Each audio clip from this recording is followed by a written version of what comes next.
Kalau menurut kalian bangsa dan ras yang paling unggul di muka bumi adalah Amerika? Bukan. Rusia? Bukan juga. Jerman? Inggris? Prancis? Juga bukan. Cina? Apalagi? Bukan guys.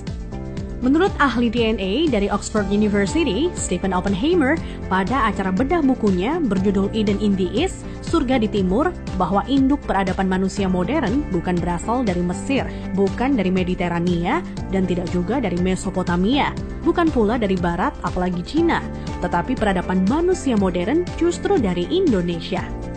Iya guys, bangsa ini merupakan pewaris tunggal kejayaan bangsa-bangsa besar di masa lalu. Dan agaknya, Profesor Arício Santos dari Brasil pun selaras dengan teori Oppenheimer. Dalam buku Atlantis The Lost Continent Finally Found, ia menyatakan bahwa titik Atlantis itu ada di Sundaland.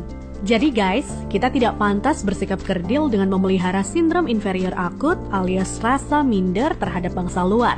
Kenapa? Karena nenek moyang kita dulu adalah bangsa yang unggul. Nenek moyang bangsa-bangsa. Jelas ya guys?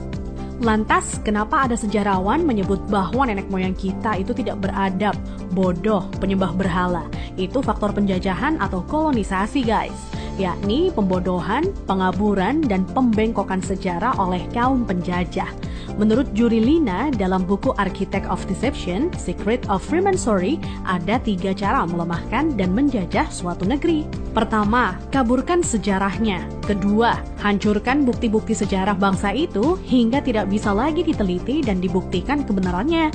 3, putuskan hubungan mereka dengan para leluhur dengan mengatakan bahwa leluhur itu bodoh dan primitif.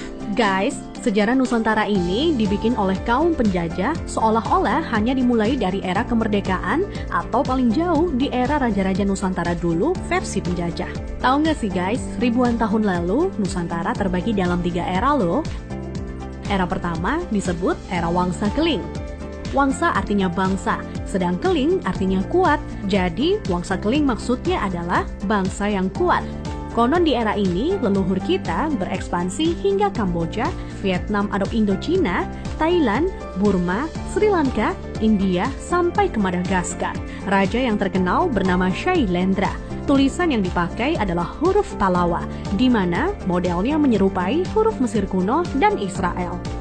Pusat pemerintahan di sekitar Jogja sampai ke wilayah Dieng. Maka ketika Israel mengklaim masih keturunan Moria, maksudnya adalah Gunung Muria di Dieng guys. Dieng artinya penguasa, kemudian bergeser menjadi Dahnyang atau Dayang, artinya juga penguasa.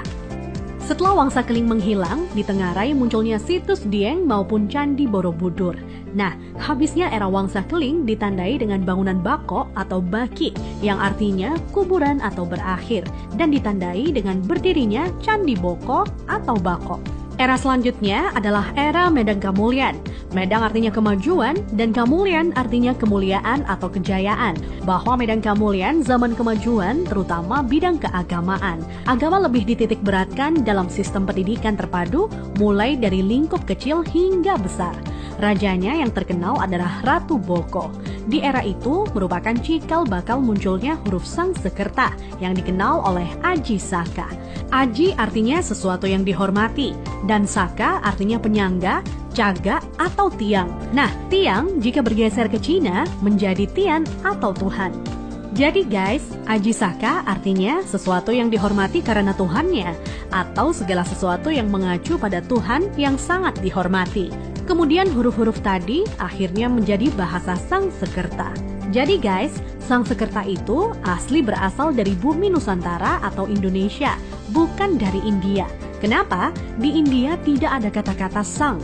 Jika berbasis kata sang, justru lebih dekat ke Cina. Contohnya Chiang Kai-shek, di mana Chiang oleh bangsa Cina dibaca sang. Jadi guys, sang itu berasal dari bahasa asli Indonesia tempo dulu, yakni bahasa Saka. Huruf yang dipakai di era Ratu Boko adalah Sangsekerta. Iya, kerta artinya 4, sedang sang asal kata wangsa atau bangsa.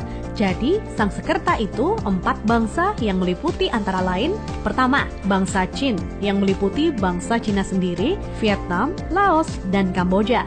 Kedua, bangsa Thai meliputi Burma dan Thailand. Ketiga, bangsa Afrika yakni Madagaskar, Sri Lanka, India, dan lain-lain hingga Mesir disebut sebagai bangsa Afrika. Keempat, Bani Jawa yang terdiri atas bangsa atau suku Jawa, Sumatera, Papua, sampai Kepulauan Polinesia dan Hawaii. Hingga kini, Sangsekerta kuat pengaruhnya di India dan Sri Lanka. Dari keempat bangsa tersebut, penguasa yang terkenal ialah Ratu Boko. Jika keempat unsur bangsa itu digabungkan, maka timbul istilah Nuswantara atau Nusantara. Nusa artinya pulau, antara artinya jarak, maka makna Nusantara adalah bangsa yang hidup di pulau-pulau yang tersebar dari Kepulauan Polinesia di ujung timur hingga wilayah Madagaskar atau Afrika. Selanjutnya dari era Medan Kamulyan berganti ke era Kahuripan. Kahuripan artinya kehidupan. Raja yang terkenal adalah Hayam Wuruk atau Brawijaya III yang terkenal dengan sebutan Jumadil Kubro sebagaimana makamnya di Troloyo, Trowulan, Mojokerto. Maksud kata Jumadil adalah Jum'ah atau Jumat yang artinya berkumpul atau bersatu dan Kubro artinya besar. Jadi Jumadil Kubro maknanya adalah berkumpulnya sesuatu yang besar atau istilah Sangsekerta disebut Sumpah Palapa. Melalui Sumpah Palapa, Hayam Wuruk berhasrat membangun kembali Nusantara sebagaimana dulu pernah gemilang di era Medan Kamulyan. Ia ingin menyatukan Nusantara yang telah tercerai-berai menjadi beberapa kerajaan atau wilayah kecil-kecil. Dan patih yang melegenda adalah Gajah Mada.